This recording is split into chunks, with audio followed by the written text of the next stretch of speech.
Hi guys, it's Chris at Cork and Crown, back at my cider desk with some more cider to try. And it is cider today, it's not Perry, and it is from the same trip as the last bottle that we tried, the Betty Prosser from Hollow Ash. Jeremy Harris at Hollow Ash. Maddoc is the brand. I mean, you can barely call it a brand. It's tiny producer,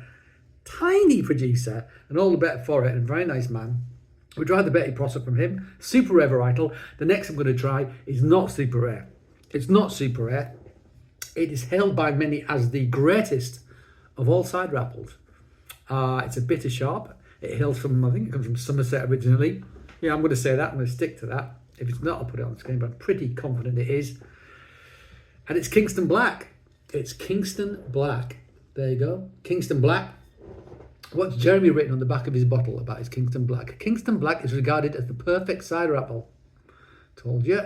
Balancing high sugar and acidity with moderate tannins. The apples for this cider are handpicked from a single tree in a traditional orchard near Hereford and are pressed, fermented with using wild yeast and bottled on our small holding. 7.2%. One tree. This came from one tree. Look at the colour, folks. I mean, look at the colour, folks. That's beautiful. Look at that. That is absolutely gorgeous. That's got some colour in it. I wonder if you let it sit for a bit after he'd oh, come on, Chris, what's the word? Smushed them all up. Oh, gone blank. I know perfectly well what it is. It'll come to me. I'll forget it. I'm going to not think about it. It'll come to me before the end of this film. I swear to God it will. It will. Scratty. They've scratted the apples. Let them sit. Get some colour before they then press them. Also gives you more extraction of juice, I believe. So it gives you colour and more juice. What's wrong with that? Nothing at all. Yeah, Kingston Black from Maddoc. There it is. I mean, just looking at this, I didn't know which bottle to pick up next, but the colour of that made me go, I need to pick up that bottle because it looks absolutely smashing. So many people think it's the greatest of cider apples. I think it's good, but it's not my favourite by any stretch of the imagination. I have many others that I probably like more, which are more bitter. I think I go for bitter sweets over bitter sharps, just because I think I probably like a bit less acid. That's not to say I don't like acid ciders, I do, but I think my overall palate would go towards more of a less acid, sort of richer, more tannic apple. But you know, this has got tannins, got everything.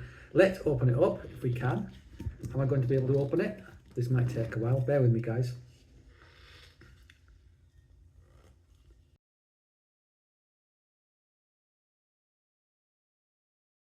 All right, here we go. Cool. Hey, that was a workout. Feel a burn. Right. So this appears to be still. Don't know if it's meant to be sparkling or still. I think he does like basically it's pet nat what he does. So maybe he's cold racked. There is some sediment and yeast in this though. So I would have expected some activity. What's the year? It's 2022, isn't it? 2022, yeah. 7.3. So there was some sugars in them there apples for sure. Let's pour it out and see. Is there any fizz at all? No, still. Don't mind that. Just wasn't sure what to expect. I know, there's a bit of a prickle. There's a little bit of a prickle going on. Thingy-me-jig, let's just look at that colour again. There it is. Look at that. It's banging, that. It looks great. I mean, you eat things with your eyes first, and that, I'm absolutely stuffing my face with my eyes. Based on the colour of that. It looks great. Let's smell it. Ooh, quite delicate. Quite ripe fruit on the nose.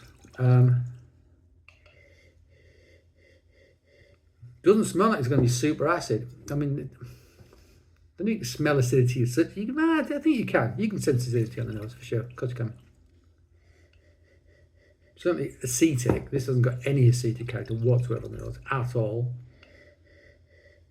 It's not super delicate. It's almost like a caramel, burnt caramel sort of toffee character to it, behind that really rich sort of fruit. Yeah. Smells rich and inviting. What did you say again? Didn't really do any. No, didn't do. No tasty notes. Just factual stuff. Let's try it.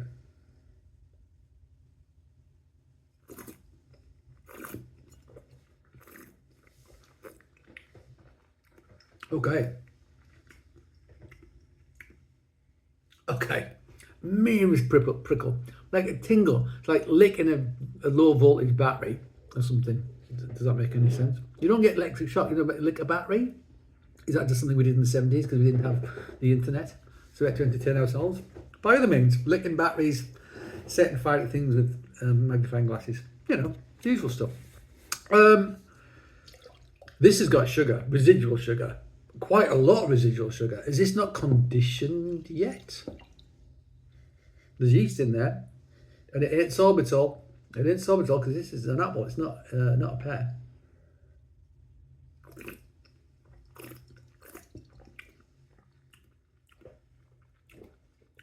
It does have acidity. It's nice acidity as well. But it's quite rich. There's quite a lot of unfermented sugar in there. But it's from an apple. Hasn't been added into fruit sugars. It's more like almost more like a kieved, but I think because of the 7.3, if you were like got a kieved cider from France, like Brittany or Normandy, 7.3, no chance. That's off the scale charts. It feels kind of boozy as well. There's a viscosity to it because of the lack of bubbles and the amount of alcohol that's in there. It's always got like a whiskey character to it, I want to say. Just, I don't know why I want to say that. I don't think it tastes of whiskey.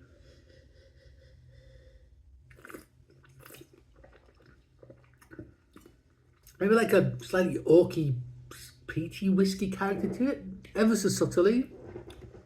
There's something in there that's made me think of whiskey. But then you get the apple character, really nice apple character actually. This is really good. I really like this, but I've got a sweet tooth. If you don't have a sweet tooth, do not buy this. Certainly not if it's meant to condition it hasn't conditioned yet. Which I suspect might be the case, but I'm going to ask Jeremy about that because I'm not sure.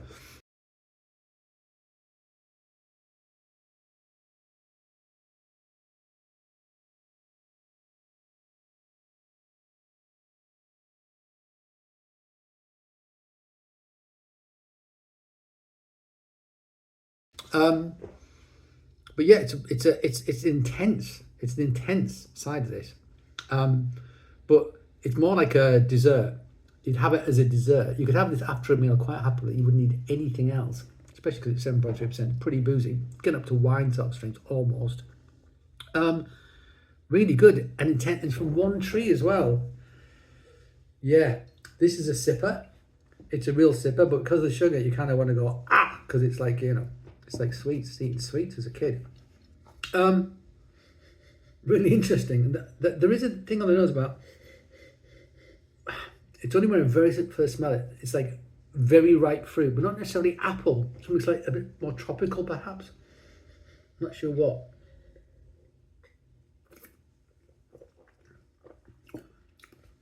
I mean, why wouldn't you want to try this? Why wouldn't you want to try this Kingston Black from Jeremy Harris?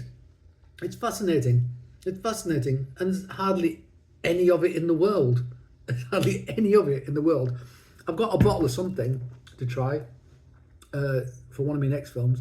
I think it came from one tree and there was 80 bottles or 80 litres. Either 80 litres or 80 bottles. That was it. That was the entire production for the entire year. Right? And it's probably not going to be that expensive. If it was a wine, you'd be looking at 50 quid, 100 quid, 200 quid. Who knows? You know, how long's a piece of string? But for some reason, these tiny producers make these amazing tiny ciders. Just don't charge anything like that much. Probably because they think they can't. Because cider has a bad name and it shouldn't. Because this exists in the world. Okay? Anyway, there's going to be a few bottles of this on the website. Probably about 8. And that's about it. So if you want to try and get some, try and get some.